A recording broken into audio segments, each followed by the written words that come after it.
Support your sons, nephews, or boyfriends. Go for a 15-minute walk. No, not a run. In the morning and in the evening. And help yourselves by assisting your husbands achieve at least 21 ejaculations in a month to guard against the risk of prostate enlargement and consequently prostate cancer. That's how we start today's edition of Talking Health with Bunmi. This episode is the concluding part of my interactive conversation with Dr. Rasheed Abassi, the Chief Medical Director at Heritage Men's Clinic here in Lagos. In case you missed Dr. Abassi's profile last week, I'm glad to tell you one more time. Dr. Abassi studied internal medicine at Yale University School of Medicine and obtained a certificate program in congestive heart failure. He has held a faculty position as a clinical instructor of medicine at the University of Maryland School of Medicine, Baltimore, and authored numerous bench research papers in physiology and pharmacology, among numerous other achievements. On that note, I welcome you to today's edition. Thanks for joining me.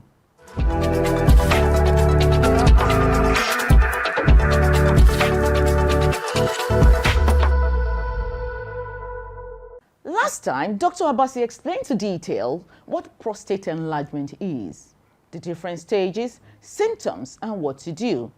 So this time, we'll be concluding that highly educative conversation for optimal understanding.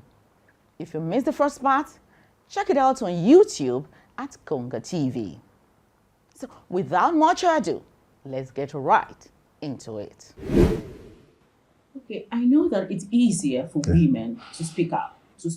Yes. Once we feel pain, even in our index finger, Yes. you're quick to talk about it. Yes. But men, they have difficulty oftentimes talking about their issues. Yes. They are the Voltrons of this world. Yes. Yes. Okay, so how can they be encouraged? Some feel embarrassed talking to their partners or even talking to anybody Yes. about it. How do you think our men can be helped? That's a good point, because women are very more resourceful than men. We know that. We have to give that to the women. Let's give the honor when it's due. The issue we're facing now is men are faced with their ego and the stigma. Anytime you hear the word prostate, what comes behind the 6 and 7 is that, hey, if I go in, is it what is affecting me in the bedroom? Will it lead to my difficulty getting a child? So men are already burdened by the society. And then coupled with the fact that we're in this part of the world, we're mostly conservative. So a man is afraid to go in because he thinks if he goes in, he's not going to get any good news. But what we are trying to advocate now is low. It's not about that. Think of your prostate as if it's your blood pressure. Think about it as if it's diabetes. The sooner we find it, there are absolutely fantastic treatment options. And now we don't even need to do surgery. And we can prevent you from developing erectile dysfunction. That is the big thing that men are actually afraid of. So they don't want to go in because they think that can explain why they're not performing well in the bedroom. It can explain why they've not been able to become a father, to get their wife pregnant. So it's the 6 and 7 that we're trying to remove in terms of that stigma. So how can they be helped? What role can the women in their lives play? We're touching the big elephant in the room. So the study shows that any man that is healthy, so let's take man here, that his PSA is fine, and we want to keep it healthy.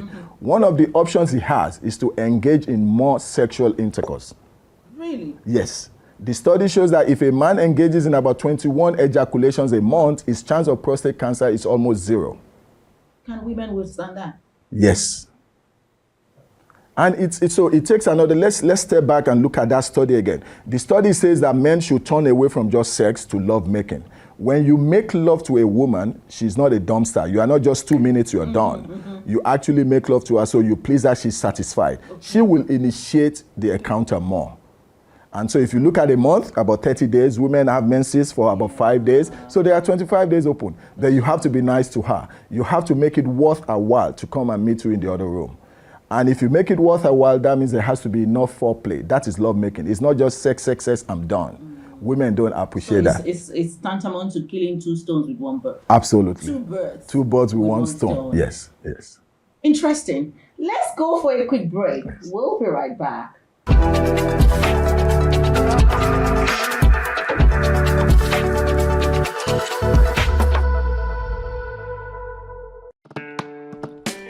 I am the life, the pure many wish they were. I define what premium means to most and still defining.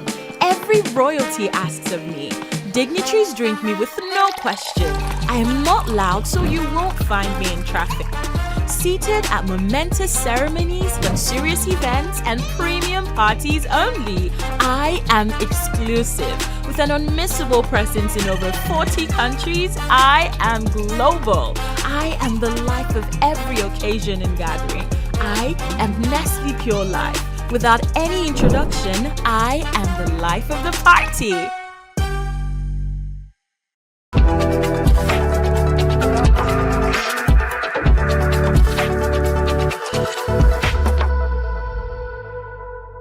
Thanks for staying tuned.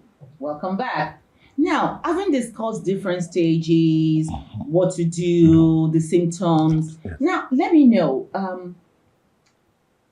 how do the stages differ, particularly based on the aggressiveness of the cancer? Excellent. I mentioned earlier that most of the problems that we face with prostate problem is actually not cancerous. So let's still focus on the 1% to 2% that are cancerous. Okay. The prostate is a gland. It sits, it has a base like a foundation. Even when it's cancerous, as long as the cancer cells have not gone beyond the base, that is considered stage 1, stage 2. The treatments are almost the same. We have option of placing a radioactive seed inside the gland.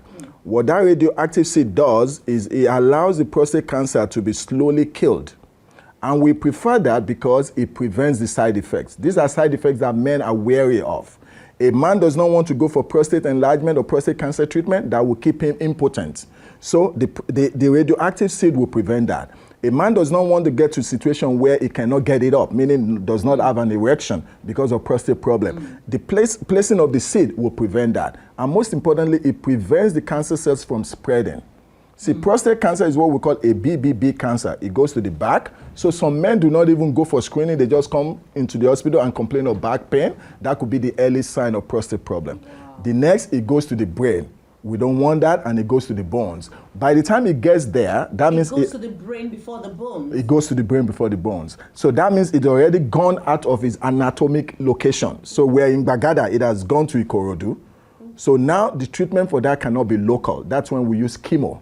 And chemo comes with its own side effect because chemo are just a bunch of chemicals and it kills anything actively growing. So that case is not only going to kill the prostate cancer that is growing, it makes men lose their hair, it makes you lose your libido and all that. But the good news is the early we catch them, the prostate is still within the local, like Bagada is still there, so we can provide local treatment. Wow.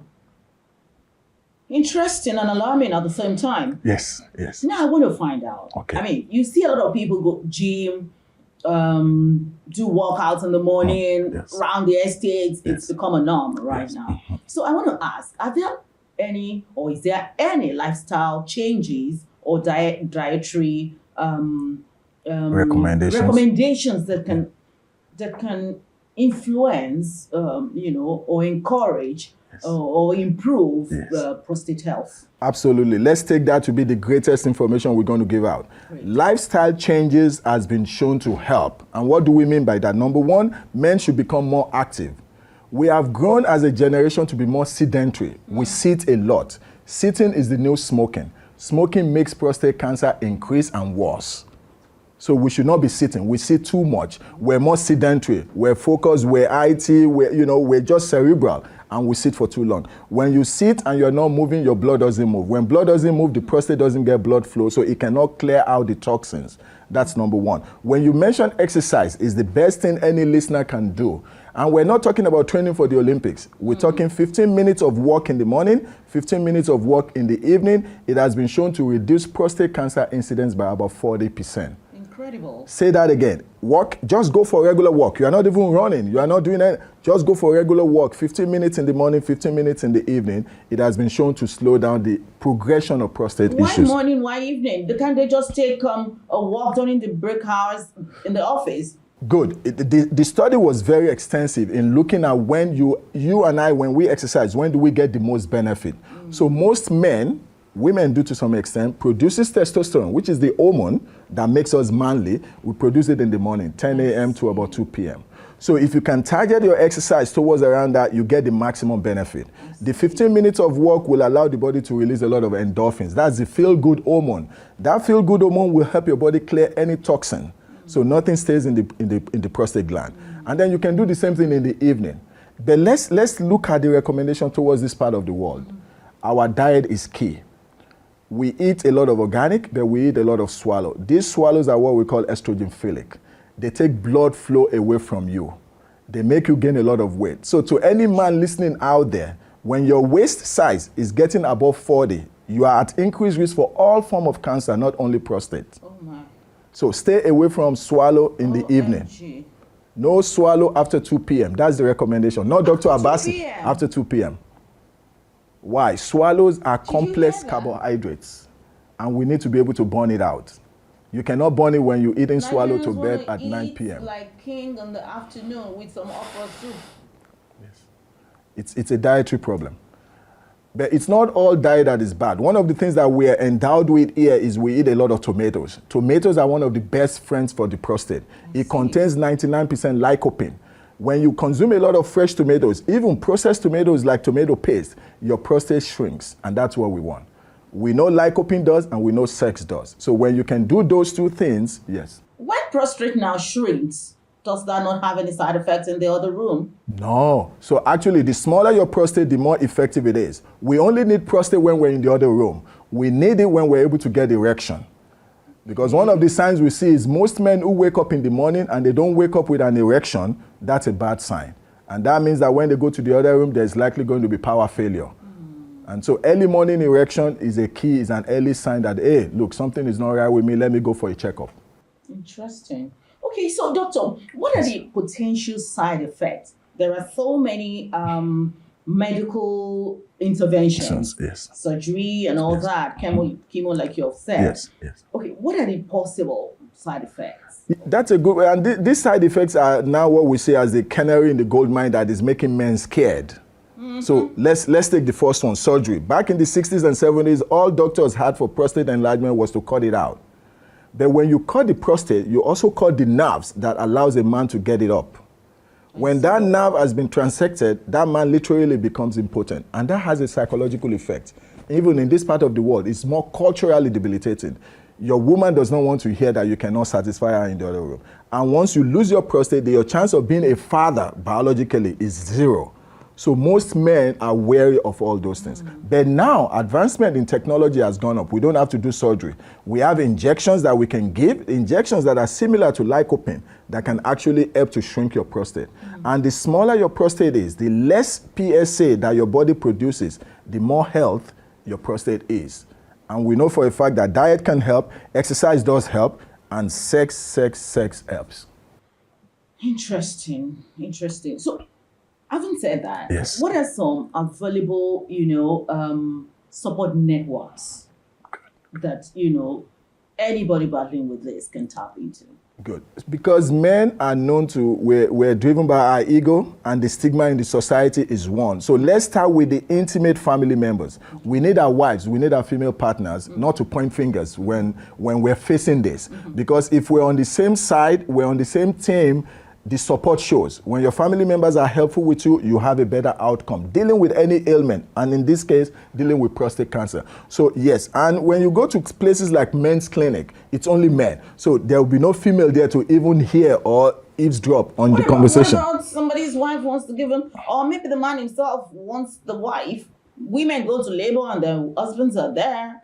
You are more progressive, and we actually see the data that supports that. So when they come to men's clinic, if their wife comes with them, they have a better outcome than when they come alone. So we actually encourage them to come as a couple. Then we have to be mindful why men are not going to the doctor to start with. The ego is there. We're trying to remove that. We're trying to remove the stigma. But these are things that are intricate to most men, not only Nigerian men, globally. So the more we can provide a confidential, private place that men can be comfortable. If their spouse is there, we know there is benefit to it because you are on the same team, you are not against each other. So we need the women to support us. Interesting. Now, you've said it in time past. Yes. There used to be cutoff. Absolutely, yeah. Which incidentally affect the entire thing. Yes. Okay, so what are the promising advancements in medical health that, Yes. Anybody suffering from this can tap into right now. Absolutely. So let's even look at the surgery where we've gone away from what is called complete radical prostatectomy, where they just cut you open at the belly button and remove the prostate. Now we have robotics. The robotics are promising because they come in with very tiny incision. And before you know it, it's the same day procedure, you're done. You can get out. We have medical diagnostics now. You can go in for an MRI. The MRI can actually localize the prostate and see where the cancerous part might be. So we can target it. We have new ones coming out of the offspring now that are genetic. So they can take your blood sample, look at your family history, and actually pick it up before you develop the cancer and say, wow, 10 years from now, if you had not come in, this is what's going to happen. So we have promising research in the pipeline. And this is available to most people. Okay, so what are the roles? What roles do genetic cancer play in prostate? So this is good and bad news. Traditionally, we used to tell men that, look at your family history. If your father has it, your uncle has it, then you should be screened. The bad news is that we now know that it's not only men. If I have a female sibling, I have a sister or I have a daughter that was diagnosed with breast cancer, my risk as a man of prostate cancer goes up. My concern with that, Yes. this is not a mother now. If Yes. you're saying a mother, I would say, Yes. okay, if a mother was not diagnosed with breast Yes. cancer, why a sister, and then how does it affect the sibling? So there are connections. So if I have a sister as my sibling, she has inherited some mitochondria from the mother. If unfortunately she develops the breast cancer and she's been diagnosed as having BRCA, that's the BRCA gene. BRCA gene has a connection to the prostate cancer. And that's why the risk for the men goes up. So the sooner I know that about my sister, which is new, because in the past we only focus on men, focus on brothers, focus on uncles, focus on dad. But now we should pay attention to our female siblings. Because if for some unfortunate reason they come up with breast cancer or ovarian cancer, because there's a connection, then you need to be screened early for prostate problem. So we gotta watch one another's back now? We should be doing that. It takes a village to raise a child. We should be doing that anyway. You know, I've heard talks Yes. that prostate cancer is like killing. I want you to demystify some of the myths about prostate cancer. Honestly, and this should be the take home, of all the bad cancers, no cancer is good. Of all the cancers out there, prostate is one of the slowest growing. It does not happen overnight. So don't let anybody sell you that bag that, oh, I just woke up, or they just woke up and they found them with, no, it doesn't. It gives you warning signs. It gives numerous warning signs. And the earlier we pick it, the treatment options almost 100% survivable. So if you see someone in their late 30s or early 40s and they have prostate enlargement, remember, majority of the problem with prostate is not cancer. It has to be enlarged before it becomes cancerous. At the stage of enlargement, there are treatment options now. We have injections that are anti-inflammatory that actually slows it down. We know that diet helps. We know exercise helps. So, but let's deal with the worst case scenario. The cancer is now there. People survive it. Stage 1, stage 2, stage 3 of cancer, you have up to 60% survival rate. So it's not the death syndrome that people think it is. People have treatment options now. And even for the aggressive form of treatment that may lead a man impotent, we have treatment solutions for that. So going under the knife doesn't mean you cannot perform in the other room. We have treatment options. So it's not the death syndrome anymore. Okay, great. So how often should any man go for this screening? Excellent question. Any man above the age of 40, no family history, should be checked once a year for PSA.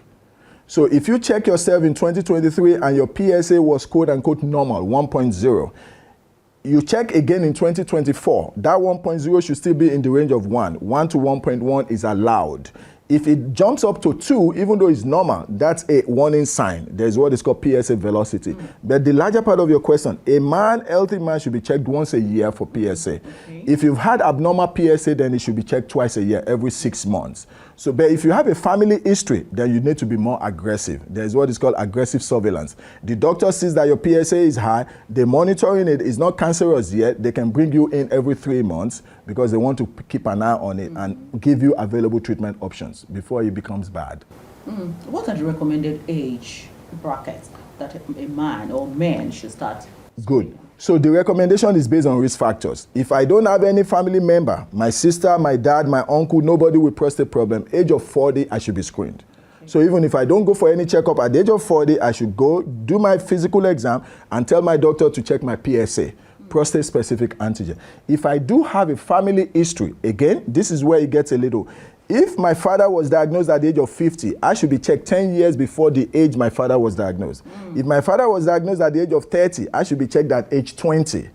If my sister had the prostate or had the breast cancer, because women don't have prostate, if my sister had the breast cancer or ovarian cancer, then you should be checked more aggressively. Okay, let me flip the coin a bit. Yes. So if the father has prostate, Yes. is there a risk for the lady or the women in the family as well to be diagnosed with breast cancer? That's fantastic, but the research does not show that, because you know why? The connection to that is the mitochondria. The father does not pass mitochondria. Only mothers give us the mitochondria. Interesting. Yes. Need I say more?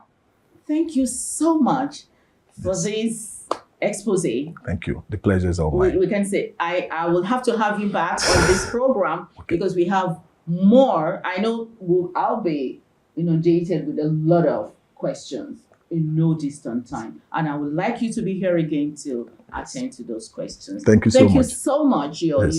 Your time with us today is very valuable. Thank you. It's been my pleasure. Thank you. Thank you, Doctor. Now, at least among other things, you now know that prostate is as serious and important as your blood pressure and vital signs. You ignore it, it rejects you 10 years down the line. That's how we wrap up today's edition of Talking Health. Please feel free to send your questions, comments and inquiries to numbers scrolling and to info@KongaTV.com. Do not also forget to subscribe to our YouTube channel. Like and hit the notification button. It doesn't hurt. Follow us also on all our social media platforms. Until next time, think health matters. Think Talking Health with Bunmi. Bye for now.